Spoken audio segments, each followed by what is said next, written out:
हाय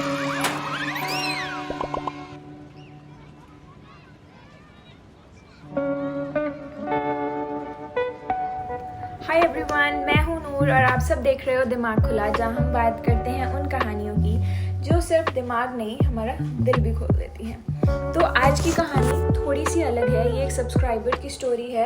उसने मुझे भेजी और उसने मुझे कहा था, दीदी मैं आपके दिमाग खुला चैनल पर अपनी स्टोरी शेयर करना चाहती हूँ, जो सिर्फ एक स्टोरी नहीं है, वो एक रियल लाइफ इंस्टेंस है। उसने वो फेस किया और जब मैंने वो स्टोरी पढ़ी ना, तो मुझे लगा कि ये सिर्फ एक लिखी हुई स्टोरी नहीं है, कोई फ्रेम्ड हॉरर स्टोरी नहीं है, कोई वैसे कोई स्टोरी नहीं है, इट्स रियल लाइफ स्टोरी। वो हिल व्यू रोड पे कभी एक घूमने गई थी, तो उस बारे में उसने एक स्टोरी अपनी मुझे शेयर की है, जो मैं आप लोगों के साथ शेयर करूँगी। तो बिना टाइम लिए ज़्यादा आपका, we'll get started with the second story on Dimag खुला चैनल, एपिसोड 2।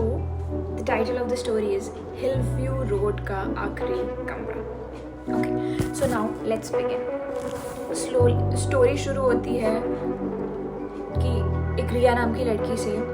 कभी कभी लगता है ना, कुछ जगह खामोश होती हैं पर उसकी हवा भी कहानियाँ सुना देती है। आज की कहानी छोटे से हिल स्टेशन से शुरू होती है, मुनाक हिल्स नाम से।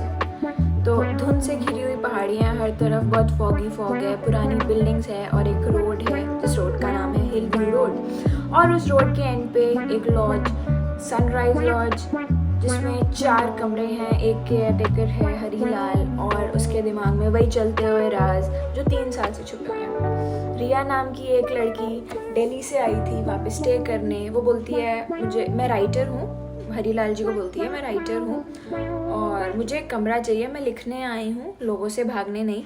तो हरीलाल जी उसको आके बताते हैं कि मैडम नीचे का कमरा ले लो, ऊपर वाले कमरे में बहुत सारे लोग रहते हैं, तो वो हो सकता है आप परेशान हो या आप कंसंट्रेट ना कर पाओ, तो आप नीचे का कमरा ले लो। पर रिया ने बोला, मैं लिखने आई हूँ, लोगों से डरने नहीं है, लोग मतलब मेरे को आराम से लिखना है, तो मेरे को जो मैं कमरा कह रही हूँ वो दे दो। तो उसने ले लिया कमरा नंबर 4, रूम नंबर 4, हिल व्यू रोड का लास्ट रूम, जो उस होटल उस लॉज का लास्ट रूम था, वो उसने ले लिया। 2 दिन वो आराम से रही, सब कुछ ठीक था। सुबह चाय पी, आराम से ब्रेकफास्ट किया, शाम को अच्छी विंड ब्रीज एंजॉय की। पर तीसरे दिन something different happened, something very different happened. Riya अपनी डायरीज अपनी उसमें लिखती थी, तो वो लेके आई, उसमें लिखना शुरू किया। उसको दरवाजे के बाहर नॉक करने की आवाज़ आई और ऐसे लगा कोई दरवाजे के बाहर खड़ा है। उसने जाकर देखा, जिस पेज उसने जाकर देखा कोई बाहर नहीं था, पर एक शैडो सी उसको खिड़की के बाहर से जाती हुई दिखी। तो उसने जैसे ही अपनी डायरी बंद की और उस पेज जहाँ पे वो लिख रही थी, उस पेज को वापस देखने आई, तो उसने देखा कि उस पेज पे लिखा हुआ था, तो वहाँ नहीं होना चाहिए था, तुम्हें वहाँ नहीं होना चाहिए था। रिया ने अपने आगे पीछे पेजेस देखे कि वो तो ऐसा कुछ कॉन्टेक्स्ट बन ही नहीं रहा, ये किसने लिख दिया। तो पहले तो वो थोड़ी नर्वस हो गई कि उसने ये लाइन नहीं लिखी है, तो ये पेज पे कहाँ से आई। वो डर के सो जाती है। अगली सुबह वो उठती है, हरीलाल जी के पास जाती है, जो वहाँ के केयरटेकर थे, उनको बताती है कि मैं ऐसे ऐसे लिख रही थी और ऐसे ऐसे मेरे साथ हुआ। तब उसको हरीलाल जी ने बताया कि मैडम पहले भी यहाँ एक लड़की आई थी, उसका भी लिखने का काम था, पर उसका लिखना कभी ख़त्म हुआ ही नहीं। She kept on writing but she could never and that whatever story or something she was writing। तो रिया एकदम हंसने लग गई कि ये जो कहानी है ना, ये आप लोग बना देते हो, ऐसा कुछ होता नहीं है, बट आप लोग फ्रेम करते रहते हो ये स्टोरीज। पर नेक्स्ट डे भी, जब उसी दिन भी वो रात को लिख रही होती है, तो फिर से उसको ऐसे आवाज़ आती है जैसे साथ वाले रूम में कोई है। वो जाके देखती है, उसको हरीलाल जी ने बताया था कि उस पर कोई है नहीं उस फ्लोर पे। तो वो जाके देखती है कि वो रूम भी खाली होता है वहाँ पे। पर देखती है कि एक डायरी पड़ी हुई है साइड में। उस डायरी को खोल के देखती है, बहुत पुरानी सी डायरी, उसमें लिखा होता है मेरा नाम अनन्या है, मैं लिखने आई थी, पर यहाँ मुझे कोई भी लिखने नहीं देता था। रिया ने सोचा ये कोई पुराना गेस्ट रुका होगा, उसकी डायरी होगी, उसने कुछ अपनी डायरी लिखी होगी। तो उसने केयरटेकर से पूछा, अनन्या आपको पता है ये कौन है, उसकी कोई डायरी मिली है, उसको देने गई। तो हरीलाल एकदम चुप हो गया। उसने यही बात उसको बताई थी कि 3 साल पहले एक लड़की जो आई थी, उसका नाम अनन्या था। पुलिस बोली सुसाइड है, उसकी लाश कभी मिली ही नहीं, ना वो लड़की कभी मिली। वही उसी रात रिया ने उसकी जो डायरी थी पढ़ी और वही जो नोट लिखा था कि मैं भी यहाँ लिखने आई हूँ, पेज खुद से पलटते गए और लिखा था तो संभल जाओ। उसकी डायरी में, रिया की अपनी डायरी में ये बात लिखी थी कि लिखने आई हो तो संभल जाओ। 2 दिन बाद न्यूज़ आती है कि रिया भी गायब हो गई है और 1 हफ्ते बाद जो उसके वहाँ की पहाड़ियाँ, उसके नीचे उसकी डेड बॉडी मिलती है। चेहरा पहचानने की सब कोशिश करते हैं तो चेहरा पहचान लेते हैं, वो रिया ही होती है। उसके हाथ में एक डायरी होती है और उसकी डायरी का लास्ट पेज होता है, मुझे सच मिल गया है और मैं वापस ना आऊँ तो कमरा नंबर 4 मत खोलना। रिया की लाश मिलती है, I am repeating myself, Riya की लाश मिलती है,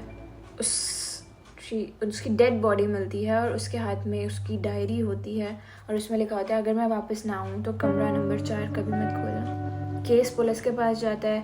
इंस्पेक्टर अर्नव मेहता ने केस लिया हुआ था। उसे पहली बार डायरी मिली और लिखे हुए वर्ड्स उसके दिमाग में एकदम जैसे होता है ना, इतना वो नर्वस हो गया था, उसके दिमाग में वो वर्ड्स घुस गए कि कमरा नंबर 4 मत खोलना। अर्नव ने डायरी के पुराने पेजेस पढ़े और एक स्केच मिला अनन्या का। नीचे उस स्केच के नीचे लिखा था मैं कभी नहीं गई।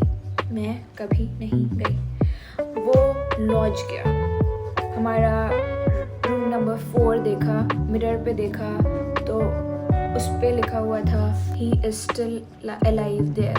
केयर टेकर से जब पूछा गया कि विक्रांत कहाँ है तो केयर टेकर बोला कि उस डायरी में एक्चुअली विक्रांत का नाम मेंशन था, विक्रांत का नाम मेंशन था और मिरर पर लिखा था ही इज स्टिल अलाइव। तो केयर टेकर से पूछा गया कि विक्रांत कौन है तो उसने बताया कि इस लॉज के पीछे वो रहता है, पेंटिंग करता है, वो पेंटिंग्स बनाता है।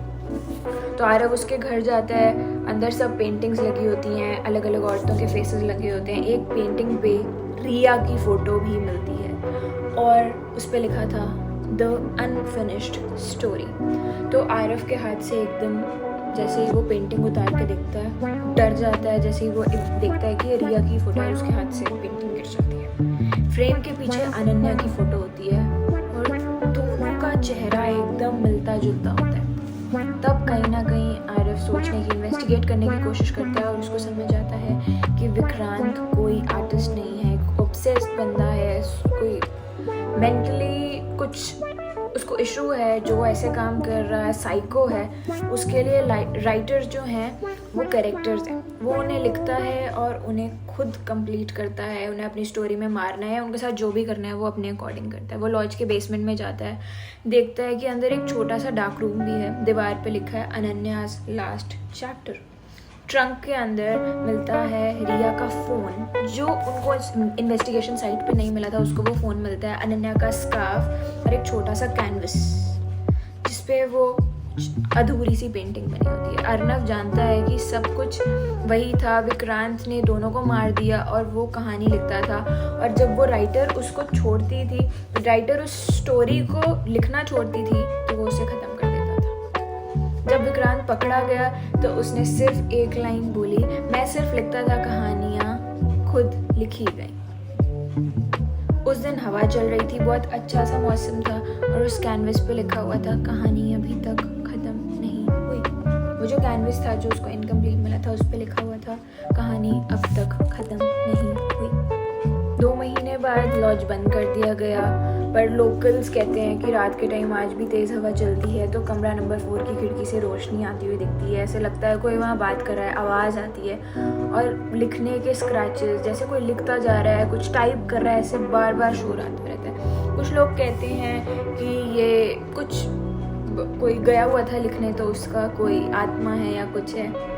तो पर इन्वेस्टिगेट यही हुआ कि लॉज को बंद कर देना चाहिए प्रॉपर्ली, क्योंकि वहाँ पे अभी भी कुछ लोग जो विक्रांत ने मारे थे उनकी स्पिरिट्स एग्जिस्ट करती हैं। तो दोस्तों, ये थी कहानी हिलव्यू रोड का आखिरी कमरा।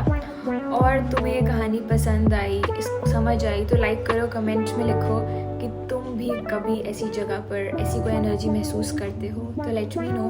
डू टेल मी और send me your story on my दिमाग खुला चैनल और maybe comment on the YouTube channel. I'll see you all in the next video. Bye.